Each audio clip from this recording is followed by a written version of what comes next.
Une Chinoise perd son œil droit après avoir trop joué sur son mobile. Modifié le 11 octobre 2017 à 16h21. Publié le 11 octobre 2017 à 16h21. Wu Xiaojing a expliqué qu'il lui arrivait fréquemment de jouer 8 heures d'affilée sans pause à Honor of Kings. Ouest France. Ouest France avec agence.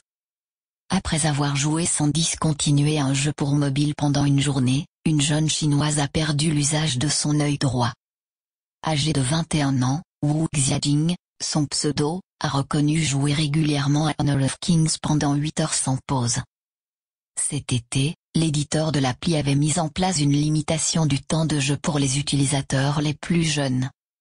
Une Chinoise de 21 ans a perdu la vision de l'œil droit après avoir trop joué au jeu pour smartphone Honor of Kings, dans lequel elle était connue sous le pseudo Wu Xiaojing. La blessure, une occlusion rétinienne artérielle, RAO, est intervenue le 2 octobre dernier après que la jeune femme a passé une journée entière sur son téléphone à utiliser l'appli du jeu de combat, Relais Mashable. À terme, la gameuse pourrait ne jamais recouvrer l'usage de son œil droit. Tweet de Twitter. Mise en garde des joueurs. La pathologie dont souffre la patiente touche habituellement les personnes âgées. Le gouvernement, les médias et même l'armée ont dénoncé les risques liés à l'usage de cette application. Tencent, l'éditeur chinois de Honor of Kings, avait donc instauré en juillet dernier une limite de temps de jeu pour les utilisateurs les plus jeunes. Les joueurs de moins de 12 ans n'ont ainsi droit qu'à 1 heure de combat virtuel par jour quand le temps de jeu quotidien maximum pour les moins de 18 ans est de 2 heures. Jusqu'à 8 heures sans pause. Wu Xiaojing a, elle, expliqué qu'il lui arrivait fréquemment de jouer 8 heures d'affilée sans pause pour s'alimenter ou faire ses besoins.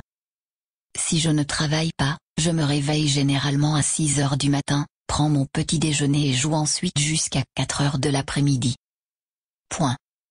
Ensuite, je mange habituel quelque chose, fais une sieste, me réveille et continue à jouer jusqu'à 1 ou 2 heures du matin, a raconté au Global Team Cell qui occupe par ailleurs un poste dans la finance.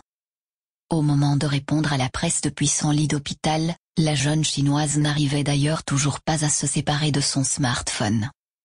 On aperçoit en effet ce dernier dans sa main sur des photos abondamment commentées sur les réseaux sociaux du pays. À lire aussi. Jeux vidéo, faut-il craindre l'addiction ?